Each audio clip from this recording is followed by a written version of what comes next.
Bienvenue dans le 20h de ce 23 février. Merci d'être sur RTI 1. Dans l'actualité ce soir, les villes d'Adzopé et d'Akoupé dans le sud ivoirien ont vu le démarrage de chantiers importants. La réhabilitation du lycée professionnel pour Adzopé et la construction d'un complexe sportif à Akoupé.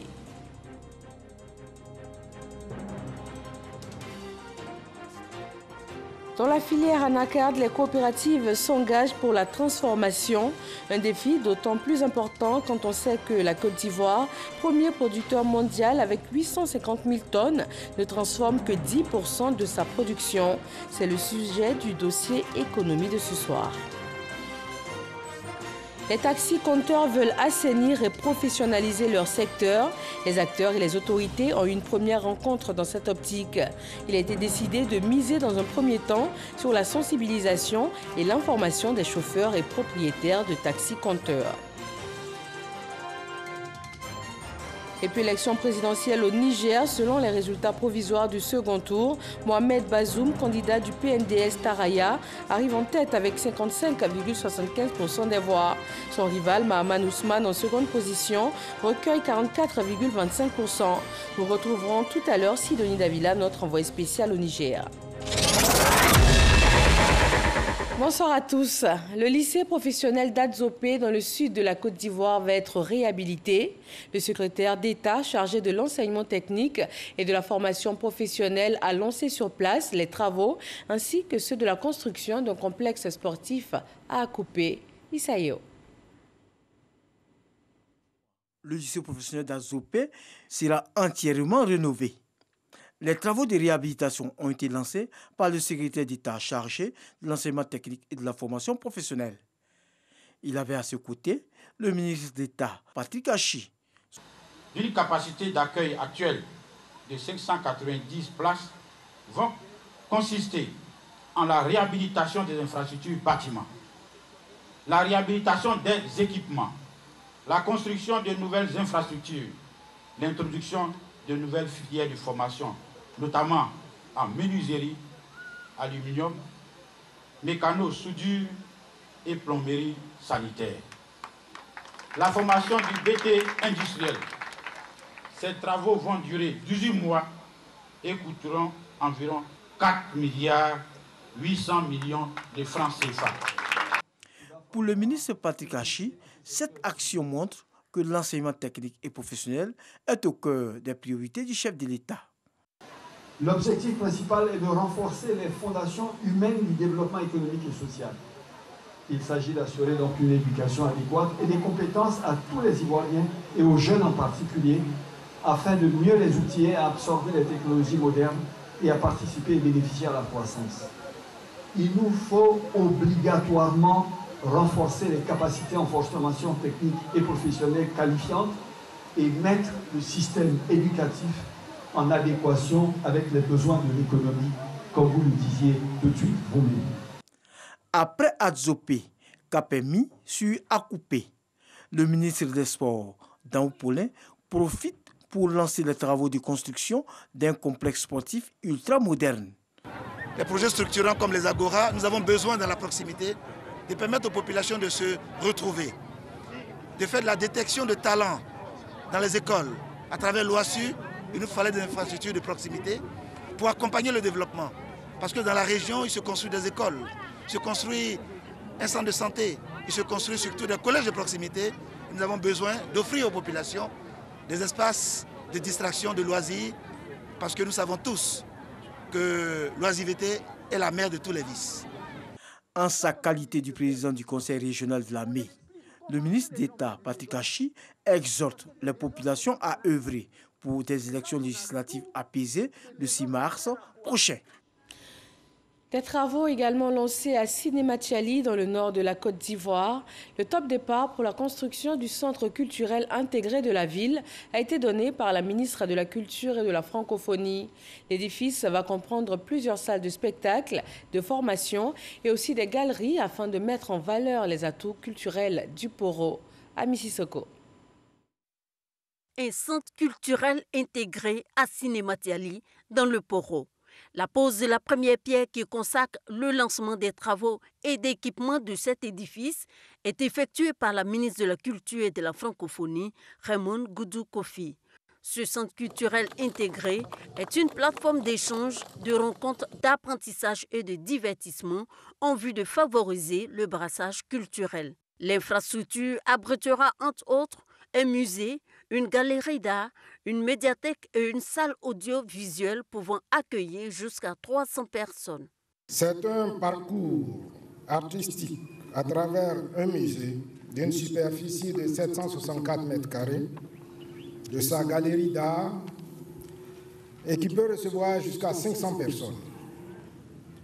Et il y a également un espace qui sera prévu pour les contes, comme nous en avons beaucoup dans nos régions, pour former les jeunes à notre histoire. La construction du centre culturel intégré de Cinématiali s'inscrit dans le cadre du vaste programme gouvernemental de construction et d'équipement d'infrastructures culturelles de formation, d'éducation et de diffusion. L'édifice dont la construction va durer 30 mois coûtera 4,5 milliards de francs CFA à l'État. Les arts et la culture sont l'expression de notre génie créatif, notre façon d'être. La culture est également devenue, de nos jours, un bassin de formation, pourvoyeur d'emplois et contribue, on le voit bien dans d'autres pays, au développement économique et social. La culture est désormais un enjeu économique et surtout un enjeu de souveraineté. Au total, ce sont 16 centres culturels intégrés qui seront réalisés dans les chefs-lieux de région et de district. Le ministère de la Culture et de la Francophonie s'engage à prendre une part active dans leur animation. Et nous quittons le nord pour la zone centre de la Côte d'Ivoire. Là aussi, des investissements sont faits pour des infrastructures sociales. Le ministre de l'Hydraulique, Laurent Tchagba, a procédé au lancement des travaux de construction de 2 châteaux d'eau du système multivillage à Aféré 2 et à Yobouessou. Herman Yamian nous conduit sur place. Dans exactement 6 mois, les populations des villages d'Aféré et de Yobouessou, dans la sous-préfecture d'Andé, département de Bongouanou, disposeront d'eau potable en permanence. Elles n'auront plus à se tourner vers les puits et les marigots pour avoir de l'eau à cause des pannes répétées des hydrauliques villageoises améliorées dont disposent ces 2 villages. Les travaux de construction de 2 châteaux d'eau du système multivillage lancés ici par le ministre de l'Hydraulique va mettre fin à leurs difficultés quotidiennes d'accès à l'eau potable. Le système multivillage nous permet de desservir en eau potable plusieurs villages dans un rayon de 5 km à partir d'un seul château d'eau, comme ce sera le cas ici pour desservir Aféré 1 et Aféré 2. Selon Laurent Tchagba, les travaux de construction du château d'eau d'Aféré 1 et 2 vont coûter 358 millions de francs CFA et ceux de Yobouessou, Bénéné 1 et 2 vont coûter 353 millions de francs CFA. Les volumes d'eau seront de 264 m3 jour pour les 8150 habitants d'Aféré 1 et 2 jusqu'en 2033 et de 242 m3 jour pour les 8439 habitants de Bénéné et de Yobouessou jusqu'en 2033 également. Le calvaire est terminé. Avec la construction du château d'eau, il n'y a pas autre chose à demander que ça. Le calvaire est terminé. Dans 6 mois, je pense que les populations vont vivre aisément. L'inspecteur général d'État parrain de cette cérémonie se réjouit de ce projet qui permettra d'améliorer les conditions de vie des populations. Le président est passé seulement en septembre. Quand vous calculez, ça fait juste quelques mois. Et en quelques mois, le ministre qui est là, il peut témoigner. En quelques mois, il a fait déjà plusieurs villages du Moronou. Et ça, c'est notre joie. Et nous disons merci au président. Ces projets permettront d'une part d'améliorer la santé des populations et d'autre part de réduire les corvées d'eau imposées aux femmes, aux enfants et particulièrement aux filles qui pourront désormais se consacrer à leurs études.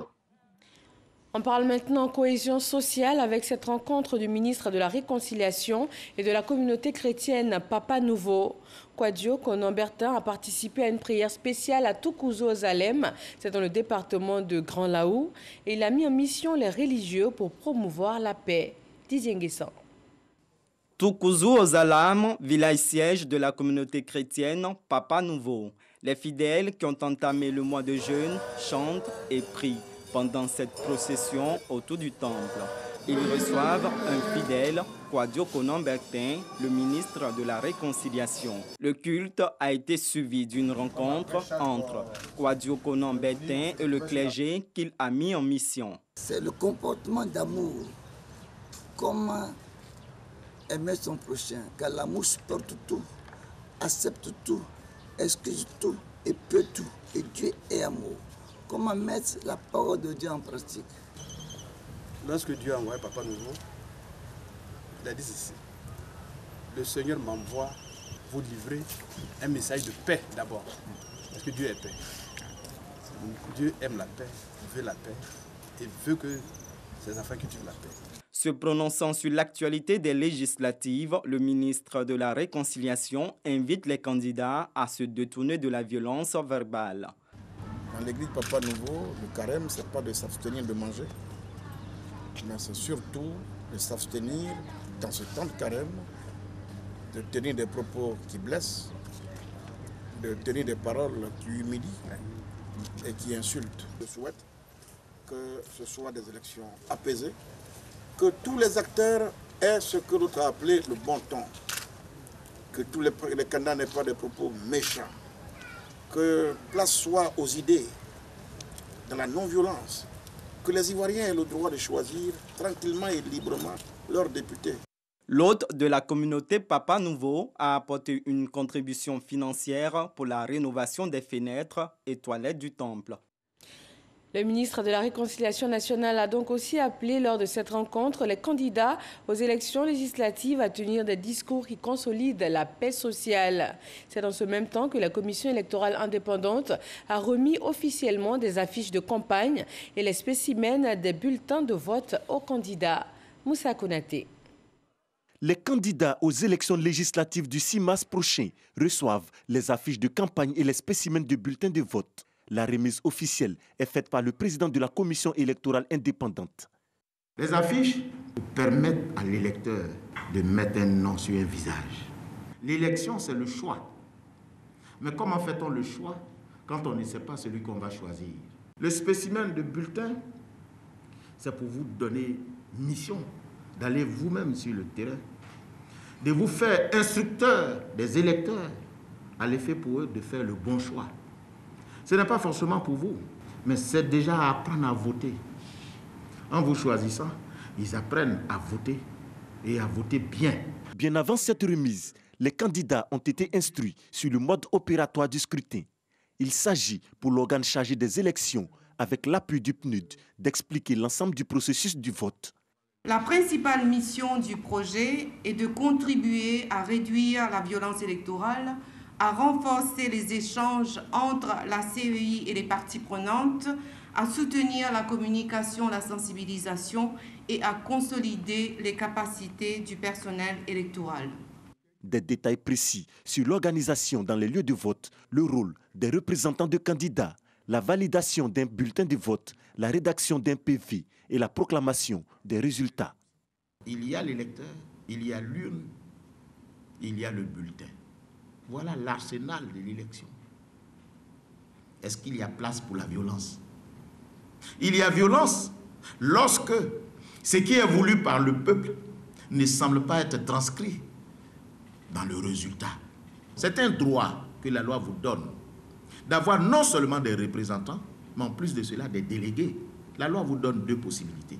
Le délégué, c'est l'itinérant, c'est-à-dire votre représentant qui passe des bureaux de vote en bureau de vote, à qui il est loisible d'entrer dans un bureau de vote comme il veut, mais bien entendu en y respectant les règles de fonctionnement d'un bureau de vote. 1266 dossiers de candidature sont en lice pour la conquête des 255 sièges de l'Assemblée nationale. La campagne s'ouvre le 26 février pour s'achever le 4 mars. Chaque candidat a donc reçu 300 affiches et 1000 spécimens de bulletins de vote. Les différentes chapelles politiques s'activent alors, la société civile également. Le Club des Amis pour la paix et la réconciliation se met en mission pour une période électorale apaisée. Jean-Marc Djadji.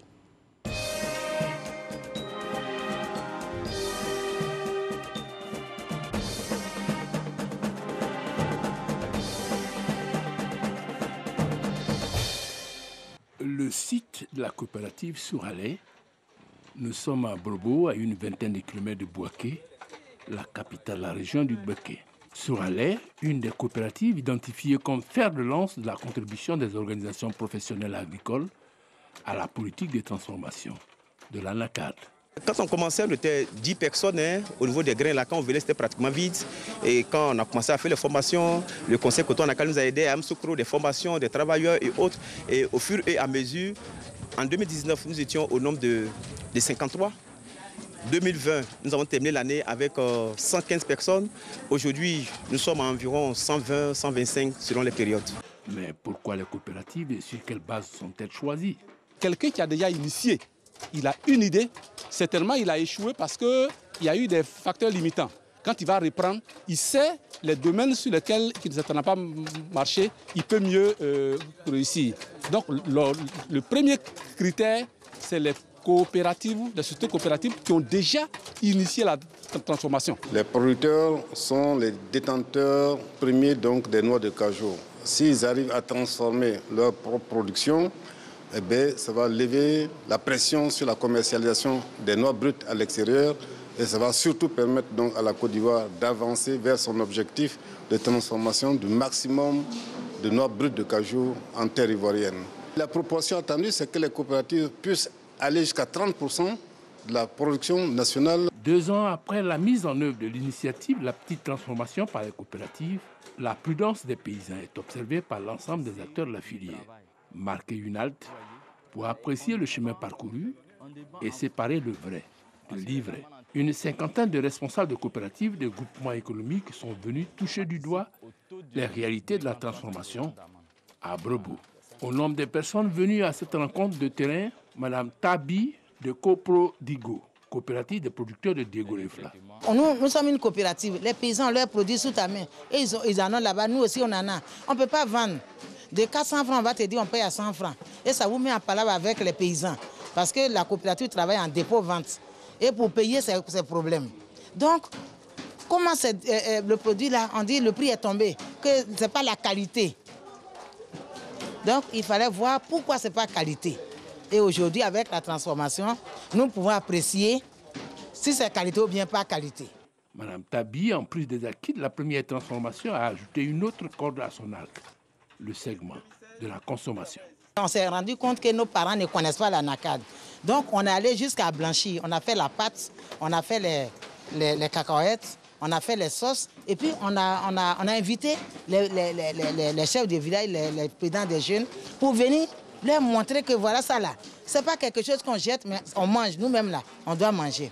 Donc actuellement même nous, on a dépassé un peu le stade qui est là.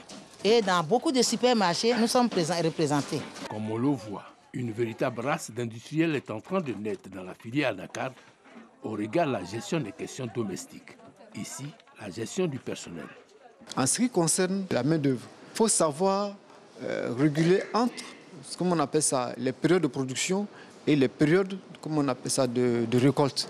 Lorsque vous arrivez à réguler les deux aspects, surtout aussi avec le rendement que les gens peuvent avoir au niveau des unités de transformation. Nous travaillons beaucoup avec les femmes, nous faisons 95% des femmes dans nos unités et nous essayons de voir quel peut être le gain d'une femme par jour. Et à comparer cela à ce qu'elle peut avoir dans un champ, quand elle passe une journée, vraiment la femme facilement peut choisir. Et généralement, vous avez des outils qui vous permettent à la femme d'avoir un bon rendement la journée.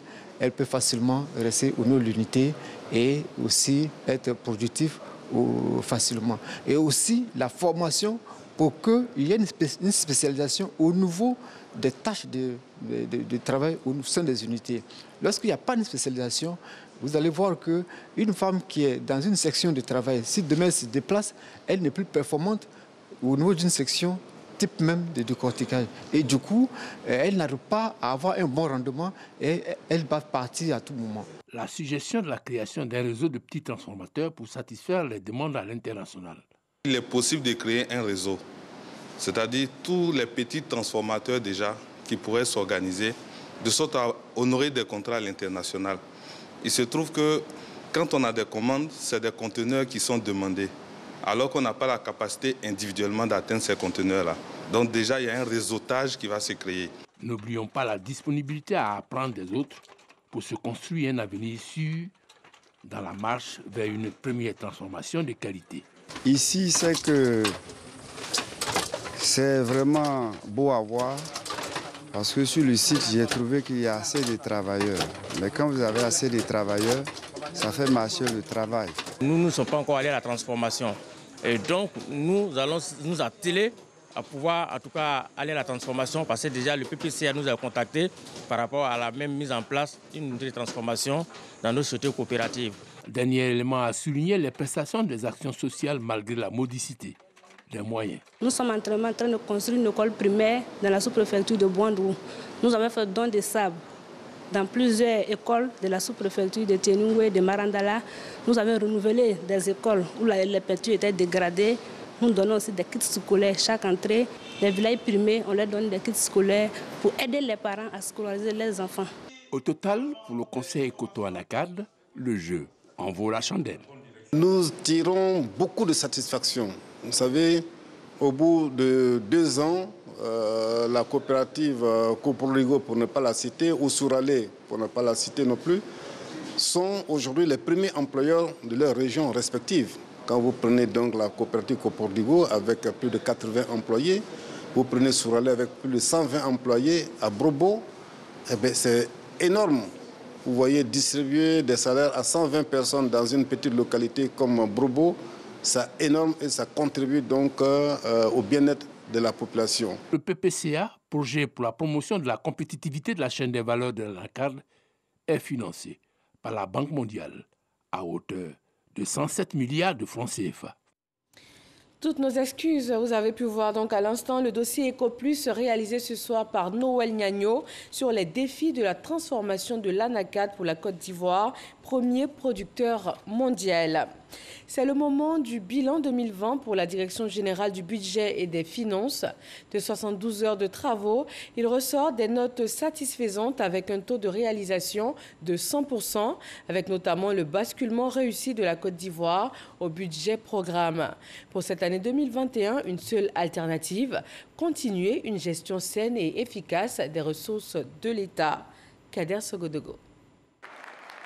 Un standing ovation pour mettre fin aux travaux relatifs au bilan 2020 et perspectives à 2021 de la Direction générale du budget et des finances. En termes de bilan, la moisson a été fructueuse en 2020. Les indicateurs sont au vert. À l'issue de nos travaux, il ressort que le plan d'action stratégique 2020 de la Direction générale du budget et des finances a enregistré un taux de réalisation très satisfaisant de 100%.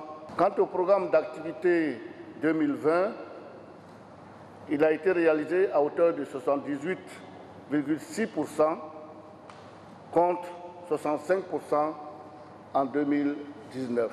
Pour 2021, les perspectives sont connues. Maintenir le cap de l'excellence.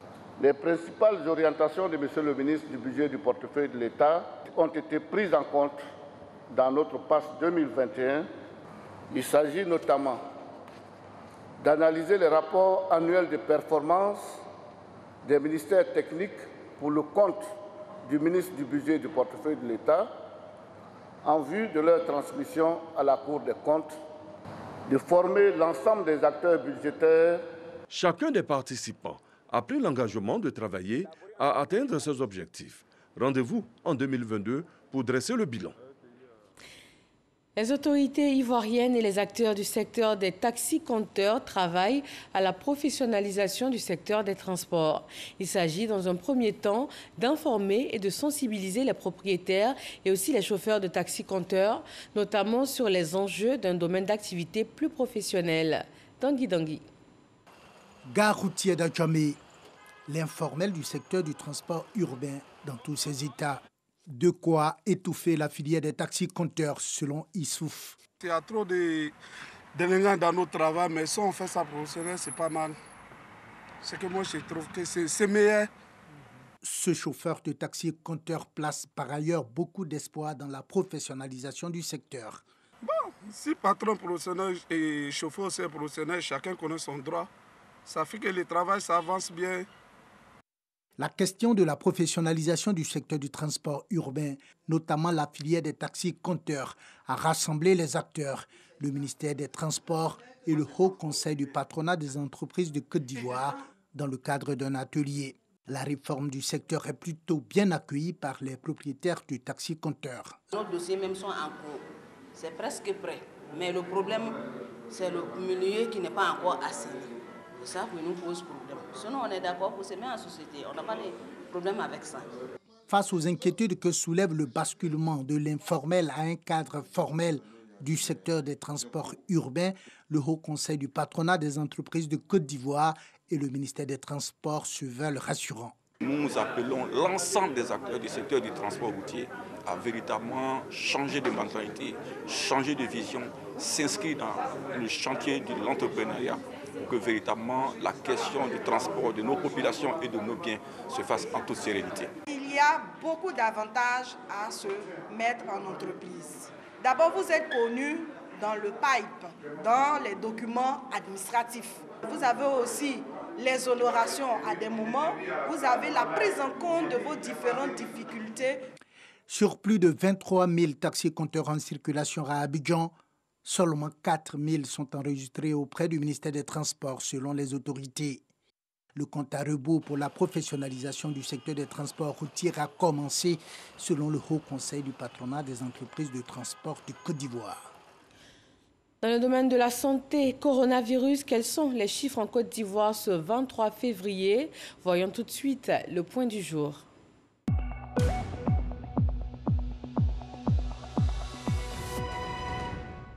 La Côte d'Ivoire compte pour ce jour 85 nouveaux cas sur 2027 échantillons prélevés, 328 personnes déclarées guéries et 0 décès. Le Sénégal, de son côté, a lancé ce mardi la campagne de vaccination anti-Covid-19. L'enjeu principal dans ce pays étant de gagner la confiance. Pour cela, une vingtaine de personnalités ont reçu les premières doses du vaccin chinois Sinopharm. Le pays a acheté 200 000 doses. Des discussions sont en cours avec la Russie pour en acquérir davantage. L'objectif étant de vacciner tous les Sénégalais de plus de 60 ans présentant des comorbidités ou des maladies chroniques ainsi que le personnel de santé.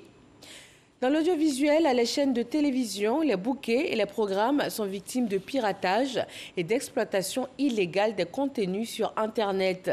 L'autorité de régulation de l'audiovisuel, la ACA, suscite alors la réflexion et réunit à la même table fournisseurs d'accès Internet, revendeurs d'Internet et opérateurs audiovisuels.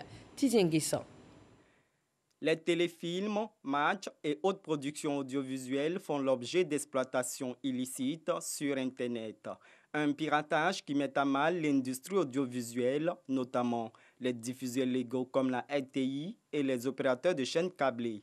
Face à la menace, la Haute Autorité de la Communication Audiovisuelle, ACA, convoque les acteurs du secteur à une table ronde. Le but, sensibiliser les fournisseurs d'accès Internet à la problématique de l'exploitation illégale des services audiovisuels sur Internet, les impliquer dans la lutte et adopter des mesures consensuelles dans ce sens. Ça peut être un nom de domaine, ça peut être le nom d'une application, ça peut être une adresse IP d'un serveur dans lequel le flux pirate est hébergé. Ça, c'est adressé au FAI et le FAI, techniquement, sait identifier le flux lorsqu'il passe dans ses tuyaux pour pouvoir le couper. Toute exploitation illégale d'un contenu audiovisuel, quel que soit le moyen de diffusion, porte atteinte aux droits des créateurs, de la propriété intellectuelle et en général à l'économie nationale. Notre contribution, aussi modeste soit-elle, est attendue afin que les œuvres des créateurs, des opérateurs du secteur de la communication audiovisuelle qui s'évertue à produire des contenus de qualité pour nos populations bénéficient d'une meilleure protection. À ce jour, 3 grandes catégories de piratage sont connues. Les boîtiers Internet donnant accès à plus de 5000 chaînes de télévision, les éditeurs de sites de streaming et les applications. L'émission Bonjour plante son décor dans la ville de Mans, de véritables moments de complicité entre humoristes et spectateurs. Les autorités locales n'ont pas manqué cette occasion pour inviter la jeunesse à s'approprier les valeurs de paix et de solidarité. Parga se reconnaît. Mans, capitale de la région du Tonkoui, ville des cascades et des 18 montagnes. Il est 10 heures. La place de la paix est assainie et les caniveaux curés. Le podium de Bonjour en pleine installation. C'est que équipe de production de cette grande émission du rire de la RTI et humoristes y sont dans le cadre de Bonjour Tour 2021, tout en honneur pour les populations.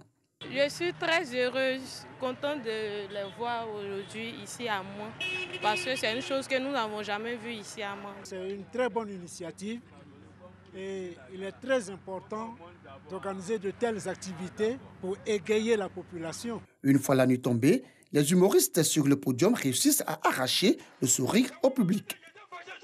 Le DG de la RTI a dit, ici à Mans, on a cette cohésion. Regardez vous-même, regardez ce monde. C'est ça la politique de Bonjour, aller vers ces populations. Et la RTI vous aime.